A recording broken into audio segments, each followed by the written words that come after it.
Welcome guys to the NACT recap with Liz. Now can you believe it, NACT went into beast mode and we're already 2/3 through the regular season stages. It's been an intense journey and an uphill battle for some, but I'm here to take you through everything important that happened. Take a look. To start, TOB and BTK continued soaring high in the last stage, practically booking their tickets to LA.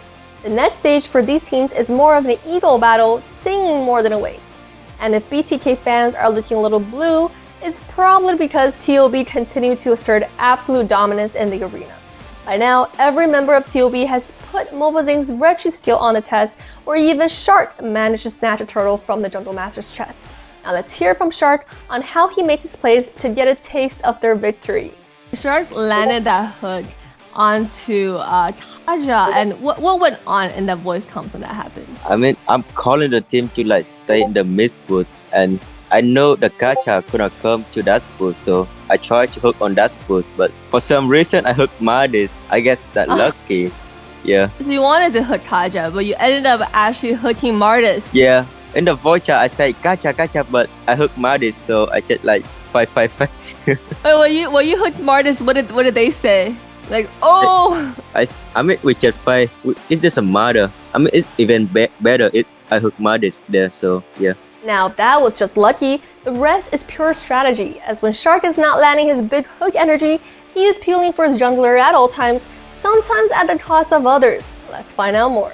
And also, Shark, we noticed that you have played Angela a lot this season, and then you always save your ultimate for your one and only jungle best player. It doesn't matter who else needs that ultimate, but you always save that for best player, and that kind of is what makes it so golden for you guys. Because best player needs that ulti, right? But also we want to know is there a secret agreement before the games? Does best player tell you, oh Shark, ult me, or if you ult someone else, would best player get mad at you? No, I mean, this moment, I think just let's see I die, because the turtle fight more better for us. I mean, if I ult Sia here, he live and he don't do anything, and we don't have an Angela ult for the turtle fight, so I just ult Lin for the better, and we got turtle. Good trade. That's true. It's all very tactical, and it teaches you guys as tank players to really look out for your carry and for what turns the game.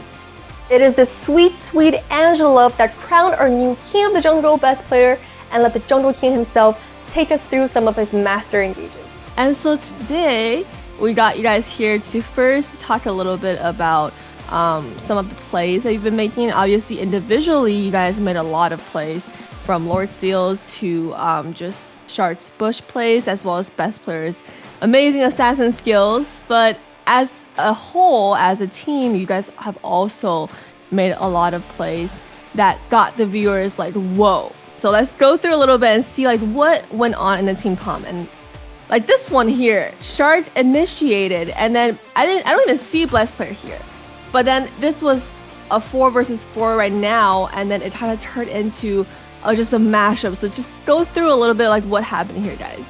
I think for me, as the Fanny player, it was perfect for me. As you saw, Shark hooked the Misatar, completely one-shot him. I was on my way down. Rames also used his ult, which was literally perfect. Oh, Kaja also ulted the Fredrin, by the way. So there was basically nothing stopping me here. The only thing that they could have done was flicker out or just try to dodge me. But as you see here, I think I played it perfectly. Killed Rames in one shot. Power dive, but they've used all their utility. Yep. It was actually the perfect scenario for me this game. Were you recalling right here? Well. Oh yeah, I was a little bit of bad manners, but that's all for fun, you know. Oh, and that was one HP, but you still lived.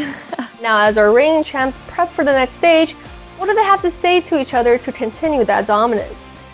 And as you guys are here, I want to know, best player, or Shark, is there anything that you want to say to each other that you haven't said? And I'm sure you've said a lot of things to each other during practice and everything, but is there one thing that you would wish the other person do more in the game, or just anything you want to say to the other person as a jungler or as a tank player? What do you wish they're doing more, or just anything that you want to tell them? For me, honestly, I don't think there's anything I want Shark to do more. I think we played this perfectly as a jungle and roam, you know. And about the whole ult thing, yeah, I mean, clearly the majority of the ults will go on me, but if he has to ult others, he will, you know? It's just all situations are different. And he's like, if you will, but you should still ult me. And Shark? I mean, for me, Carlos, I think he stopped doing the recalling. Sometimes he might die. Oh yeah. Up the game. But yeah, he did good the whole time. So it's fine. Wait, so there's times where he like recalls and then he dies, and then it's just like a little bit embarrassing. Yeah.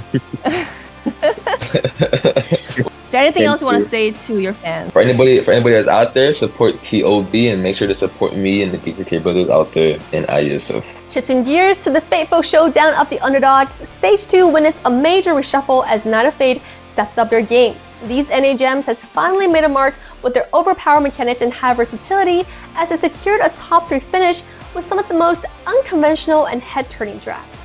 Now, I've managed to get Zero and Powerless, the mastermind behind Night of Fate, to answer some questions that you're dying to know.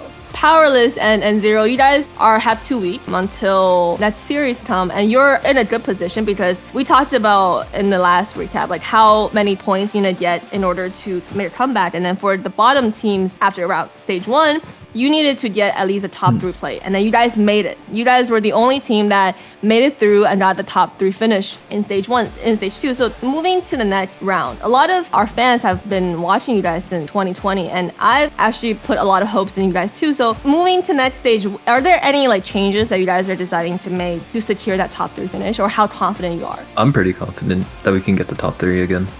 I too am confident with how it's going right now to get top 3. I think we just need a little more time to figure out a game plan and draft. Because in all honesty, this week we only kind of planned for Avalon, and we were like, yo, we're not going to be able to play the rest of the games. We're too tired for this. We don't know what to do. So we kind of just went along with it. We really only planned for winning against Avaternal. As discussed in our last recap, getting a top 3 placement is critical for some of these teams to get a foot back in the game. Now, Night of Fate made it happen, but not everyone is just as lucky. Despite Area 77 coming online with DPR landing that double Savage and Maniac in just 1 game, it wasn't enough. Bloodhounds also fell down the safety zone, putting their fate on the line. So stage 3 is where the real race begins, as Avalon, Night of Fate, and Bloodhounds have to battle it out neck to neck on points to defy all odds and secure their quarterfinal tickets. But hey, anything can happen in the Land of Dawn, as there are still 2 weeks until our warriors reunite in the battlefield after IESF. This is also a reminder for everyone to check out IESF, where Best Player is joining BTK to represent the United States in Romania. Now, as that's happening, we're also looking at the first open period for NACT teams making roster adjustments. And based on the changes we've speculated and heard, it might be just what the teams need to turn their fortunes around in the last stage. I'm your host, Liz. This is your recap of the NACT and your journey to M5. I'll see you next time.